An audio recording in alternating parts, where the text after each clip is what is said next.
how do you decide which comp you should play for late game? Is it the items, is it the units, or is it the augments? Or maybe a bit of everything? Well, if the answer is not obvious to you, then this video, this game analysis, will help you answering this. In this weekly series, I'm going to analyze a game from a Platinum player in Europe West and going to focus on some obvious mistakes that people in Plat and lower elo do regularly, but also I'm going to focus into very in-depth positioning when you play assassins. At the end of the video, I'm going to give you an example with one of my games where I absolutely brainfuck all the people with a very simple positioning trick. So watch until the end. As usual, if you want to watch the full review, which lasts 1 hour, you can find the link in the description and you can learn a ton from it. With that being said, let's go to the game analysis. Alright, let's start immediately. So today we're going to discuss about Trezoni. He's in Platinum in Europe West. He's hovering between Plat 1 and Plat 2 and trying to become Diamond player. So, as usual, I'm going to try to keep it short. I'm going to show you the most important part about early game, and I think in Platinum and lower elo, I see really common mistakes. So, for this game, he has a start with Shaco box. So that's a really good start if you want to play Shaco, of course, but also you can use it as a transition. So let's talk about the first augments. He had the choice between two good augments. I'm just going to put it back here. And obviously you have the Assassin and the Knife Sage. So Knife Sage is a really good augment in early game because it increases a lot of power to all your units, especially if you play Assassins, because it's really easy to position correctly in the first 2 rows. But don't underestimate the power of the tanks as well, like Poppy and other bodyguards, for instance, because the fights are really long, so they have the time to attack a lot, and then they have the time to actually value the augment. And the other good option, of course, is Assassin Heart. The only thing I like about Assassin Heart is that it gives you Talon. Talon is such a great unit in early game, and he already has Shaco, so he doesn't need necessarily 1+1 Assassin, but it doesn't matter, because you still have value from gaining a Talon, and that makes you the ability to snowball the early game. So he decided to go with Assassin, which can be sometimes a trap, because it could be like, I took the Assassin augments, I have to play Assassin, which is not necessarily true. It's not because you have an Assassin silver augment that you need to play Assassin. It can be great for early game, but you can also discard it and not play around it anymore during mid game and late game if, for instance, you don't find 2-star assassins, you don't find great items, and actually you just don't have setup to play assassin. It's okay to give it up. It's something I want to work on as well, because I often get baited, but a lot of players as well. And I think that the best players are always able to assess correctly whether it's good or not to keep a silver augment, or should I say to play around the silver augment. For gold and prismatic, you always have to play around them, but for silver, it's okay to give it up because they're not as powerful, as impactful, and sometimes getting baited by them is actually doing more harm than benefits for your team. So our friend value a lot the Yordle. As you can see, he keeps the Poppy 2 and Ziggs 2, and for the whole game, he will always try to keep the 3 Yordle, because he will find 3 Yordle and generate Econ.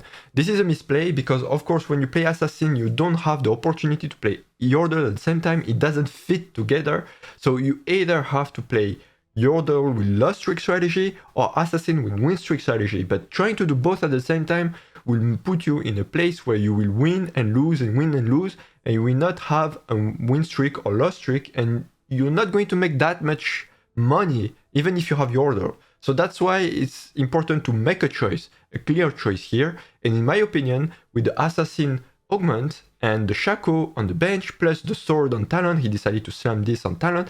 It really means that he needs to play strongboard, to push aggressively, and then to try to win streak the whole stage. Okay, here another common mistake I see at Platinum and lower elo is not valuing the units or the synergies correctly. So he was playing with Talon. Talon is an excellent early carry, but he found an Echo and he decided, instead of playing Talon, to put Echo. So why is it a bad move and why he decided to do it anyway?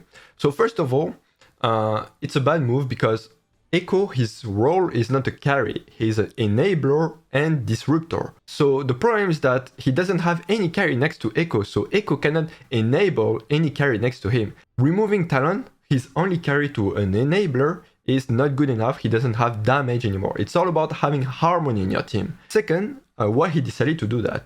And I understand the logic because when I started TFT, I had the same logic. I was thinking like, okay, Echo is a 3-cost unit. It means that he's better than the 2-cost unit, which is better than 1-cost unit. And this is wrong in many situations. I'm telling you, Talon is much better than Echo, or I would even say, remove these yielders and play full assassin and his board would have been insanely strong. And you will see that he makes these mistakes even in late game when he values more 5-cost units over 3-cost or 4-cost units.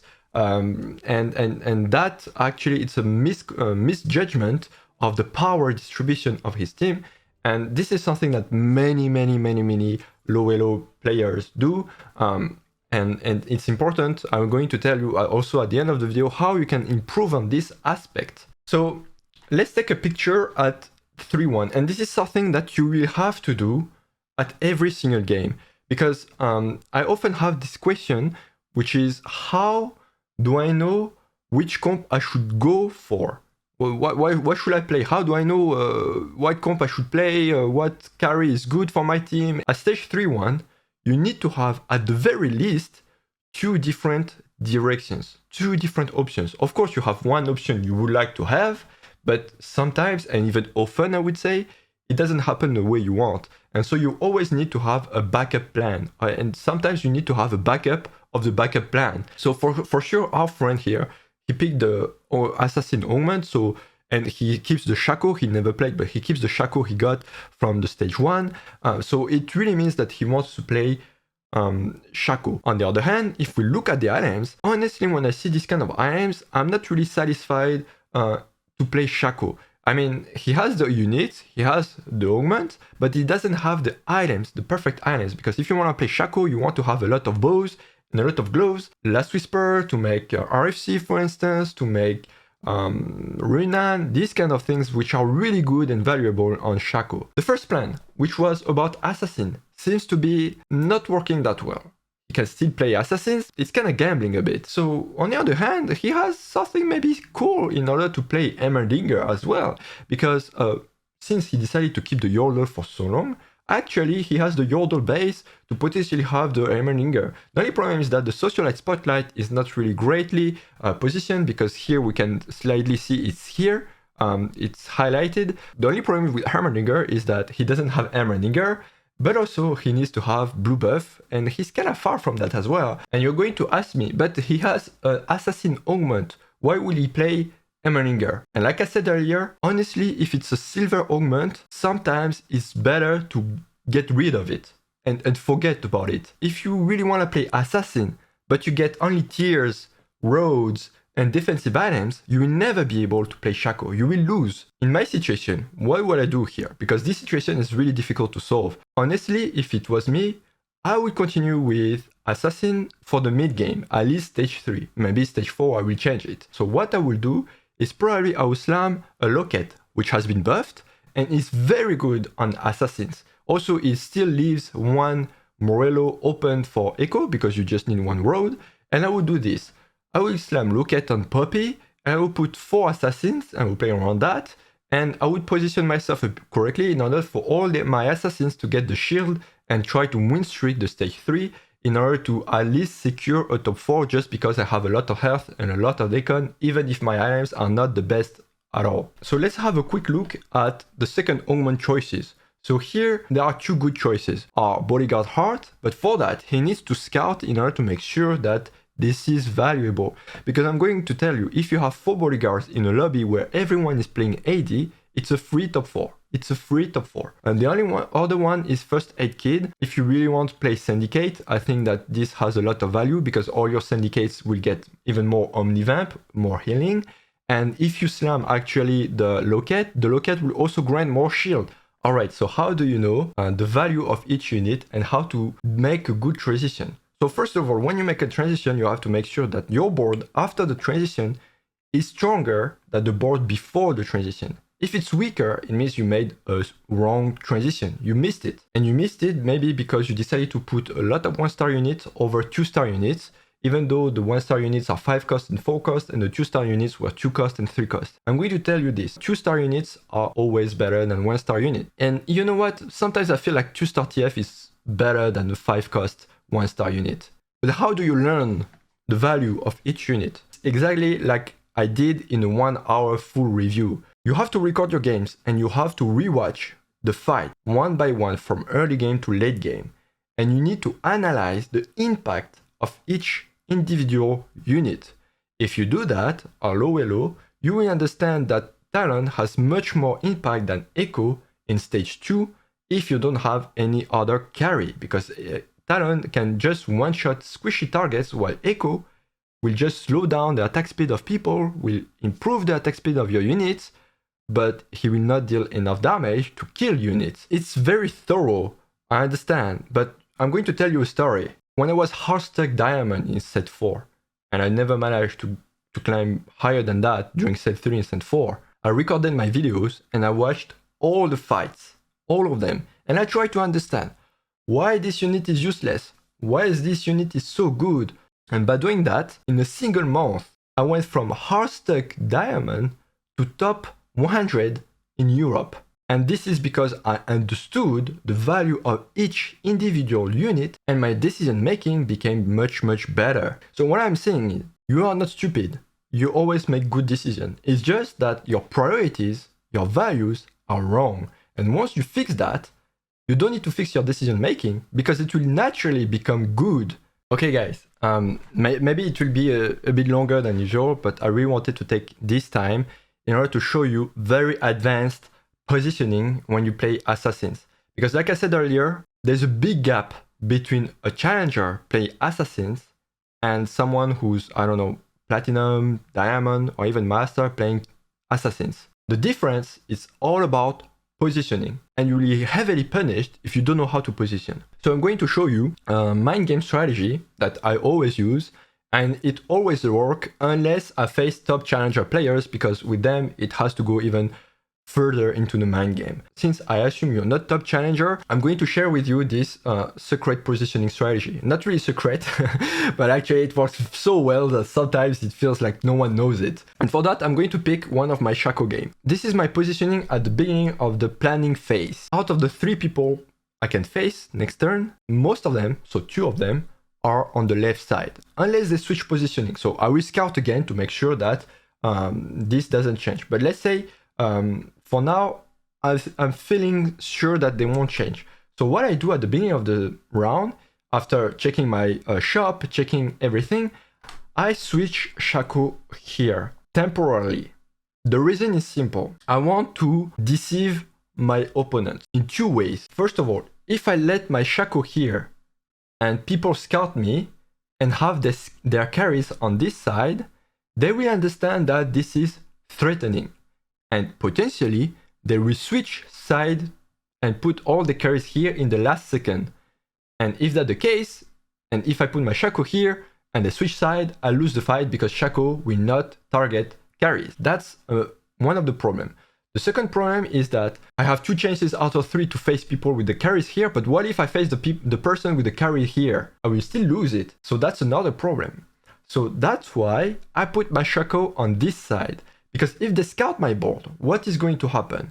The people with the carries here, they will see that Shaco is on this side and they will feel safe. I make them feel safe. They will think that, okay, I'm safe, I don't need to move. And that's exactly what I want them to believe. The other thing is, to the guy who put the carries here, he will scout my board and he will see the Shaco threatening their carries. He will feel threatened.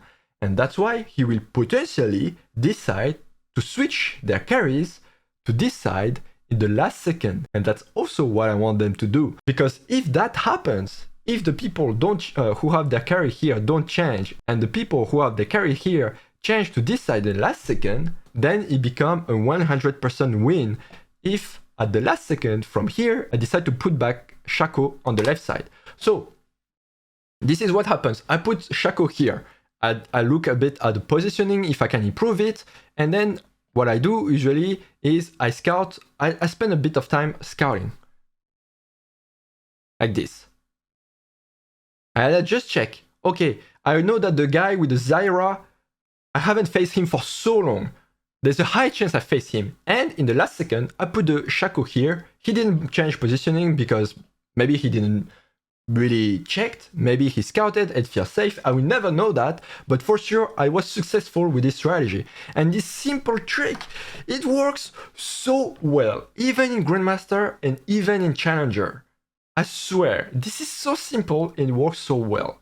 So you guys, if you play Assassin, please scout as much as you can and always, always, always, always move your carries, move your Shaco, move your talent every single round. Even if at the end you're going to put the Shaco or your talent at exactly the same spot. You have to move them because in case someone scouts you, they will feel threatened or safe and they might change their positioning in your favor. Okay guys, maybe this time it has been slightly longer than the other analysis, but here also I wanted to give you many good advice for platinum players, of course, but also lower elo players, like how to make good decisions, how to actually set a direction in stage 3. It's all about your items, and also understand how you can get better at decision making. It's not by becoming smarter, of course, but it's rather by trying to understanding the value of each individual unit. And then after that, you will know naturally how to transition and how to make better decisions. Also, I hope that this mind game strategy with positioning on Shaco has been useful to you and mind-blowing, I hope, because this is so easy to make and so powerful at the same time. So it will be a shame if you don't use it, because that makes a huge difference between a good Shaco player and a bad Shaco player. With that being said, see you at the top of the ladder.